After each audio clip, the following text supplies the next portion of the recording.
Oi pessoal, tudo bem? Professor César falando. Estamos aqui para mais uma aula de ensino remoto de emergência. Bom, gente, por ser esse um curso remoto, o tio inverteu um pouco as coisas agora. Ficou tudo meio atropelado, a ADP surgiu de última hora, né? Para não deixar vocês na mão, eu acabei invertendo, deixei o livro da Goldfarb como leitura inicial, e aí a partir dessa leitura nós iremos discutir um pouco a respeito do curso, ok? Então a ideia da aula de hoje é apresentar um pouco o curso de História e Filosofia da Ciência para vocês. Eu devia ter feito isso inicialmente, né? Normalmente no presencial eu faço isso, eu dou essa aula primeiro, depois que a gente vai para o texto da Goldfarb. No remoto a gente inverteu, não tem problema nenhum. Vocês leram o texto da Goldfarb, certo? E o tema do texto era o que é a história da ciência, né? E agora a gente vai fazer a apresentação formal da disciplina, vamos discutir algumas coisas, construir alguns mapas para vocês entenderem um pouquinho sobre o que a gente vai ver no curso, ok? Muito bem, então o objetivo da aula de hoje, né, é apresentar o curso de História e Filosofia da Ciência. O que a gente vai ver inicialmente, né? Vamos fazer uma breve justificativa do curso. O tio vai deixar vai mostrar para vocês quais são os objetivos do nosso curso. Eu vou deixar uma frase inicial que a gente vai trazer ela na última aula para pensar a respeito, tá? E a gente vai fazer algumas discussões iniciais. Eu vou mostrar mais ou menos o que eu tenho na cabeça para a gente trabalhar durante o semestre e tudo mais, ok? Vamos falar um pouquinho do livro da Goldfarb, enfim. Então vamos lá. Item 1, justificativa, importância da disciplina História e Filosofia da Ciência para o curso de vocês, que é o curso de licenciatura em Química. Então, para a gente pensar a respeito, eu trouxe aqui uma frase do professor Elnany que diz o seguinte: a crise contemporânea do ensino de ciências, evidenciada pelos altos índices de analfabetismo científico e evasão de professores e alunos das salas de aulas de ciências, contribui para que uma maior atenção recaísse sobre as abordagens contextuais do ensino de ciências. Como aponta Elnany, abordagens contextuais podem ser o caminho para uma educação científica de qualidade. Nesse sentido, a história da ciência é uma área em expansão em todo o mundo, pois representa o espaço de reflexão e contextualização das ciências, ok? Então, acho que História e Filosofia da Ciência é muito importante para o ensino de ciências de modo geral, né? Pois representa um espaço de reflexão e contextualização das ciências, né? Nós vamos falar um pouco sobre isso durante o curso, né? Não adianta falar de assuntos científicos, é importante que a gente consiga, nas aulas de Química, de Física e de Biologia, falar um pouco a respeito sobre a ciência, né? A importância dos metadiscursos. A gente vai falar um pouquinho disso agora inicialmente, tá?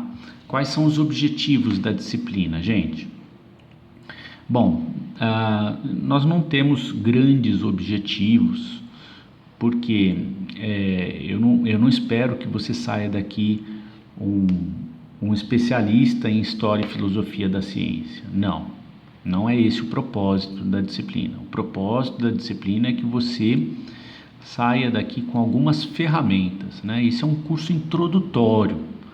Portanto, o propósito do curso é provocar, mexer com seus valores e preconceitos, incomodar, tirar você da zona de conforto, né? Promover o contato de vocês com os principais pensadores na área, tá? Introduzir vocês as principais discussões e ideias na área de História e Filosofia da Ciência e pensar no uso em sala de aula, tá? Esses são os principais objetivos que a gente tem.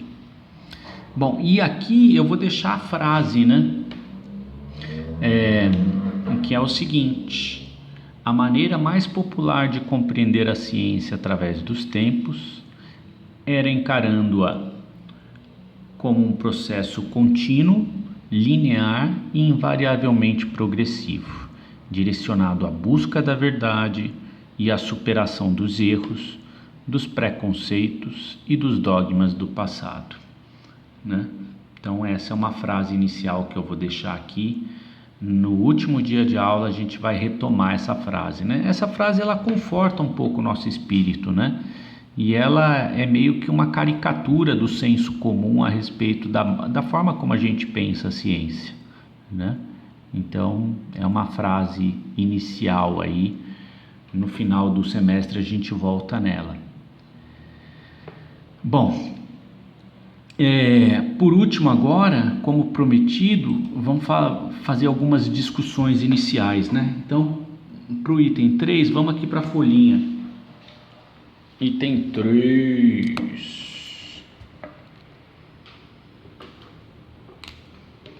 Item 3. Discussões. Opa, tá meio fora de foco aqui. Discussões iniciais. Muito bem. Como é que eu tô pensando em organizar esse curso? Eu pensei ele em 4 blocos, tá? Então, você tem aqui o curso de História da Ciência e Filosofia da Ciência, né? Não, deixa eu colocar aqui. Ih, tá ruim essa canetinha. Vou botar um rosinha aqui, né? O curso de História e Filosofia da Ciência, a gente dividiu em 4 bloquinhos aqui. O primeiro bloquinho é o que é. A pergunta que está por trás é a pergunta do que é, né? Então, o que é a história da ciência? O que é filosofia da ciência? O que é epistemologia, né? E o que é historiografia? Então, esse aqui é o nosso primeiro bloquinho. Muito bem. Ó, o primeiro livro que nós lemos, né, que é o livro lá da Goldfarb, trabalha esse ponto aqui, ó. O que é história da ciência? Daqui a pouco a gente chega lá, nele, né? Vou discutir brevemente o livro, tá?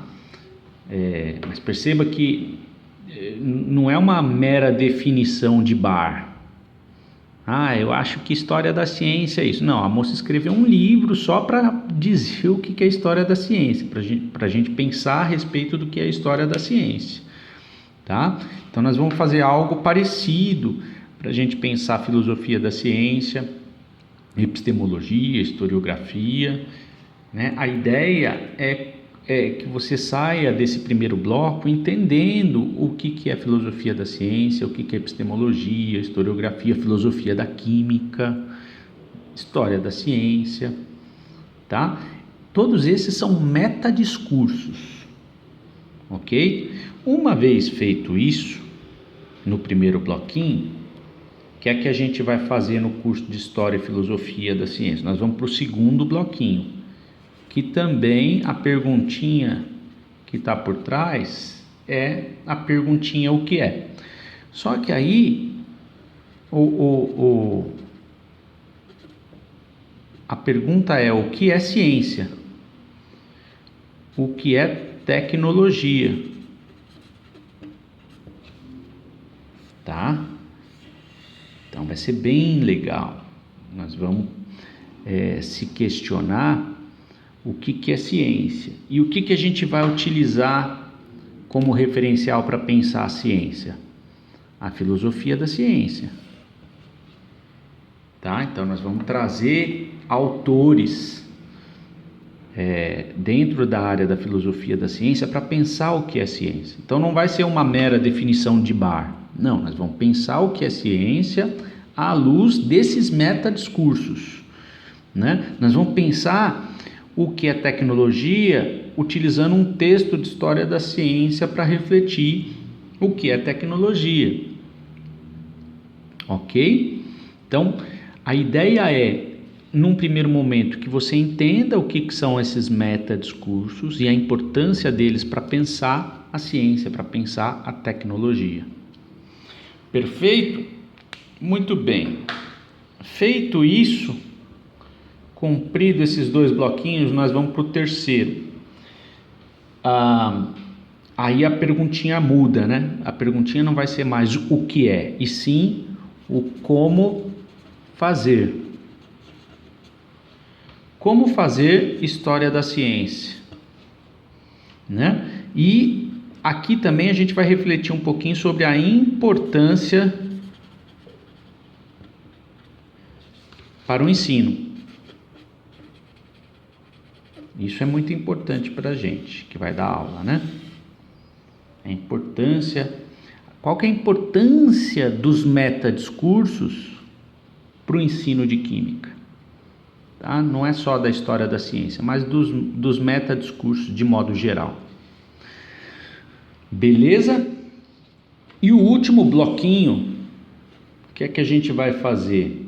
A gente vai, a partir dos metadiscursos, nós vamos refletir um pouquinho sobre aspectos da natureza da ciência. Ai, professor, o que é natureza da ciência? Daqui a pouco a gente vê o que é. Tudo bem? Então tá aqui o curso de História e Filosofia da Ciência, de modo bem geral para vocês. Tem uma lógica, uma estrutura pensada por trás dele, certo? Então primeiro nós vamos entender o que são os metadiscursos, depois nós vamos utilizar esses metadiscursos para pensar a ciência, para pensar a tecnologia, depois nós vamos pensar sobre como é que a gente faz história da ciência hoje em dia, de uma forma moderna? Qual que é a importância da história da ciência para o ensino? Ok? E por último, a gente vai pensar um pouco também a respeito de aspectos da natureza da ciência e o que a gente vai utilizar para pensar os aspectos da natureza da ciência.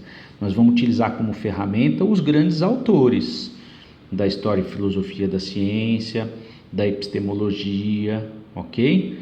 Então nós vamos trazer grandes pensadores aqui, nós vamos ler Popper, nós vamos ler Kuhn, nós vamos ler Feyerabend, de maneira indireta, mas vamos ler um pouquinho sobre as ideias dele, né? Nós vamos ler um monte de gente, ok? Então nós vamos pegar todo esse referencial teórico para pensar a ciência, para pensar a tecnologia, para pensar a natureza da ciência, certo? Muito bem.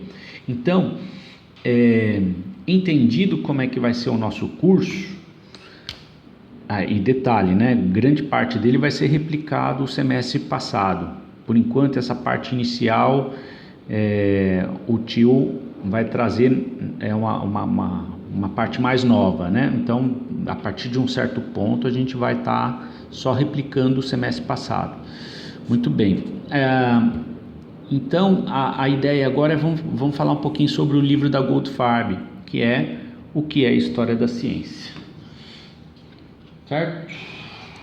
Vamos lá, então. É a primeira perguntinha nossa do o que é o que é. O que é História da Ciência? Muito bem. Bom, gente, eu não vou ficar aqui falando sobre o livro todo e cada detalhe, trazendo o passo a passo do livro. Não é essa a proposta. né? Vai ter muitos momentos em que o tio vai detalhar muita coisa para vocês, mas nesse primeiro momento eu não vou detalhar muita coisa não, mesmo porque esse livro é um livro introdutório. Ela joga várias caixinhas na nossa mão e não desenvolve, né? Nós vamos desenvolver essas caixinhas durante o curso, na medida do possível, é claro, tá? Mas a pergunta que está em jogo no livro dela é: o que é a história da ciência? O propósito do livro dela é responder essa pergunta: o que é a história da ciência? E aí, no começo do livro, ela aponta, né? Bastava juntar, se você conhece o que é história, se você conhece o significado da palavra ciência, basta juntar uma coisa com a outra e dar a história da ciência e você entende o que é. Ela mostra pra gente que não é bem assim, né? Não é bem assim.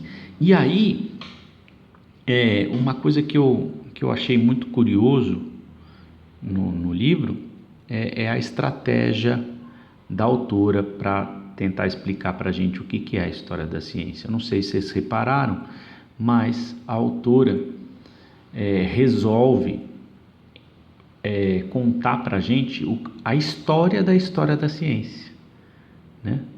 Então, quem é o que é o professor César, né? Uma forma de definir o professor César é contar a história dele, né? Se eu conto a história de uma área, de uma certa forma, eu estou definindo essa área, né? A pessoa que leu a respeito dessa história passa a entender mais a respeito dessa área. Essa é a estratégia da autora. Eu não sei se vocês separaram, mas ela quis contar a história da ciência, certo? E aí é muito legal, né? Porque ela já logo lá no livro, no comecinho, ela conta que ali no século 16, 17, estava nascendo, né? Estava nascendo a ciência moderna, a ciência bem parecida com aquela que a gente conhece hoje, né? Isso lá no 16, 17. E ela conta pra gente que existia uma briga ali entre os pensadores a respeito de: olha, a gente sabe que está nascendo uma coisa nova, mas que rumo que a gente deve tomar? Qual que é o rumo, né? A gente tem que olhar para o passado para olhar o trabalho dos gregos e construir essa nova área que está nascendo a partir de conhecimentos antigos, ou esqueça tudo que foi criado até então e vamos olhar daqui para frente, né? Essa era a briga. Então, qual que é o rumo? Eu tenho duas possibilidades: retomar conhecimentos clássicos ou começar do zero, certo? Então, você tinha lá determinados pensadores que olhavam para o passado, né, e falavam: não, olha só como é que o que esses caras estão falando não tem nada a ver, né?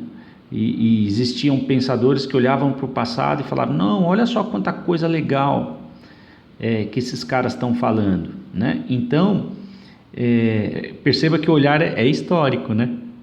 E aí ela comenta com a gente que junto da ciência moderna nasce a história da ciência. A história da ciência nasce junto com a ciência moderna. Ela nasce para justificar qual o rumo que essa ciência moderna deve tomar, né?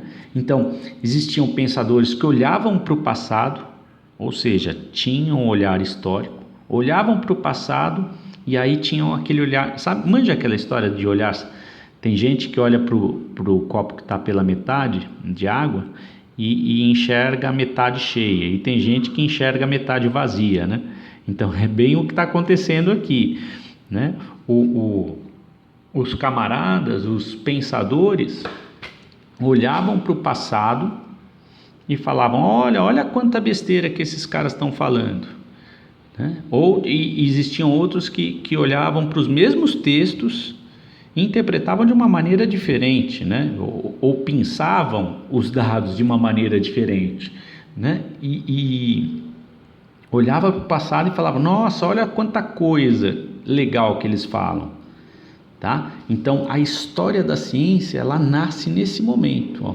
Todo mundo olhava para trás para justificar: olha, a gente precisa levar em consideração o que os gregos diziam. Olha, não devemos levar em consideração, porque historicamente você percebe que os dados não são legais, né? O que eles estão fazendo não é bom, né? Muito bem, dito isso, então, né, a história da ciência passou a ser uma crônica. Depois dessa fase, né, inicial, muitos usavam a história da ciência inicialmente para justificar suas ideias. Então a história da ciência, ela nasce ligada à própria ciência. É isso que a Goldfarb conta para a gente no início do livro. Ela é uma justificativa da ciência, tá? No começo do 18, no começo do 18 e 19, século 19, a ciência vai ganhando contornos bem definidos, e essa discussão do que deve ser ciência vai ficando para trás, né? Então a ciência lá no 18 e 19, ela vai se consolidando como uma área que traz benefício para a sociedade, né? E aí, como ela vai ganhando contornos mais definidos, essa discussão do que deve ser a ciência ou não deve ser, ela vai ficando anacrônica.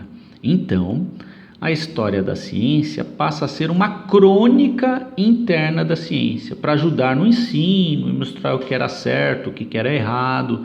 É isso que a Goldfarb mostra para a gente. Ela passa a ser uma crônica interna da ciência. Essa é a segunda fase da história da ciência, né? Na terceira fase, a Goldfarb aponta que, com o passar do tempo, esse passado glorioso foi ficando para trás e a história da ciência virou perfumaria, né? Então aqui, na segunda fase, ela virou crônica. Na terceira fase, ela virou perfumaria, tá? Na primeira fase, ela nasce para justificar o caminho tomado, né? Então, na primeira fase, ela é uma justificativa. Na segunda fase, ela vira uma crônica. Depois, perfumaria. E aí, na quarta fase, já no século XX, o que aconteceu no século XX? Com a poluição, as guerras auxiliadas pela ciência, foi necessário repensar essa própria ciência. Então, a história da ciência era o melhor instrumento naquele momento para criticar a ciência, pois conviveu intimamente com a ciência moderna desde o seu nascimento, né? Então, no século XX, a ciência passou a ser questionada, né? Por conta das possibilidades, né? A bomba atômica, né? Então, nenhuma área melhor para criticar a ciência do que a história da ciência, certo? Inclusive, foi nesse século XX, eu acho que ela conta isso no livro também, de uma maneira, ela não aprofunda, mas eu acho que ela conta essa quarta fase do século XX. Se ela não contar, eu já estou contando aqui agora, não tem problema. No século XX, né, se eu não estou enganado, em 1912, lá no comecinho, o Sarton criou né? Ou melhor, institucionalizou oficialmente a história da ciência como área, tá? Ela existia, ela nasceu lá junto com a ciência moderna, mas no início do 20 houve uma institucionalização da história da ciência, vamos dizer assim, né? Por quê? Porque foi criado um periódico para ela, enfim, né? A história da ciência começou a ficar mais robusta, a ganhar corpo, né? Isso em 1912. Só que o tipo de história da ciência que se fazia era um tipo de história da ciência internalista, né? Ela conta lá dos grandes volumes e tudo mais, né? Daqui a pouco a gente vai explicando o que é internalista, o que é externalista, devagarinho a gente vai definindo os conceitos. E aí, vamos fazer uma linha do tempo, né? Aqui no século XX, em 1912, ou na primeira, né? No comecinho do século, houve a institucionalização. Aí, de 1912 até a década de 30 e pouco, acho que ela conta no livro, acho que é 31, o tipo de história da ciência que se fazia era do tipo internalista.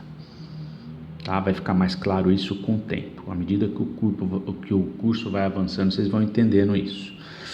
Em 1931, houve um congresso que um russo publicou um artigo muito interessante mostrando de que maneira que a sociedade pode influenciar no trabalho científico. E ele utilizou como exemplo ninguém mais, ninguém menos do que Newton. Foi muito interessante esse trabalho, né? E possibilitou um outro tipo de olhar para a ciência, porque até então a gente entendia que a ciência era neutra, tá? Apartada da sociedade. A partir desse trabalho desse russo, que eu esqueci o nome aqui agora, acho que é Hessen, o tipo de olhar que se fazia para a ciência, ele foi mudando, né? Começou-se a fazer um tipo de história da ciência mais contextual, que leva em conta o contexto e tudo mais. Se der tempo, a gente pega o trabalho do Hessen para ler. É um clássico de história da ciência para você entender por que mudou o tipo de olhar que a gente tinha a respeito da ciência. Tá? No ensino presencial a gente lê, no remoto vamos ver se vai dar. Tá? E isso foi, né, da década de 30 para frente. Aí em 60 vem o Thomas Kuhn, em 66 veio o Rattanzi, né? Então a maneira, são grandes trabalhos. Eu estou chamando a atenção para essas datas porque foram momentos em que foi publicado grandes trabalhos, né, que tiveram um grande impacto na forma como a gente enxerga a ciência. Isso a gente vai percorrer durante o curso. O Kuhn aqui a gente vai ver, acho que é 60 ou 62, aqui o Rattanzi também, tá?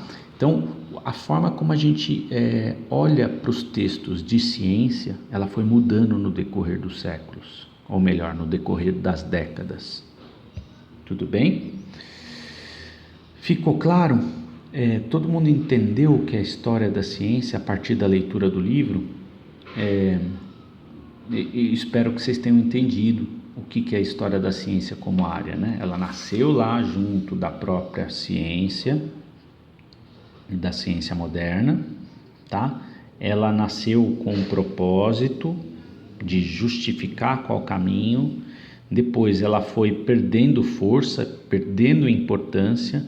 No século XX ela voltou a ter uma grande importância, porque a ciência precisava de autocrítica e não tinha área melhor para fazer esse tipo de autocrítica, né? Esse tipo de crítica à ciência, né? Tudo bem?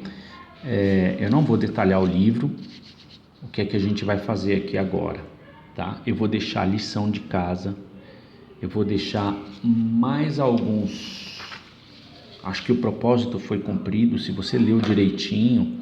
No ensino presencial dá pra gente detalhar por meio de seminário, essas coisas, e o tio vai entrando nas discussões, nos detalhes do livro. No remoto não vamos fazer isso agora não, tá? Eu vou deixar agora a lição de casa para que vocês leiam textos, artigos que vão refletir um pouco sobre filosofia da ciência, filosofia da química, epistemologia e historiografia, né? A respeito desses metadiscursos. E aí a gente fecha o primeiro bloco, que é o bloco do que é.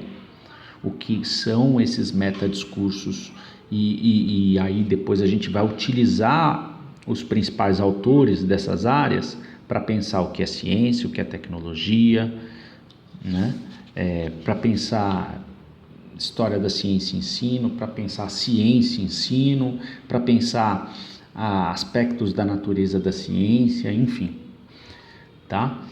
Então eu vou ficando por aqui e eu estou deixando alguns artigos para que vocês consigam se familiarizar com esses termos, né? Não é todo mundo que entende o que é epistemologia, tem gente que às vezes nem ouviu essa palavra direito ainda, né? Filosofia da ciência, historiografia, então essa parte é mais introdutória para você entender o que é essas coisas, não? O que são esses termos, o que são essas áreas, o que é filosofia da química, tá? Então, beijo no coração, vou ficando por aqui e até a próxima atividade.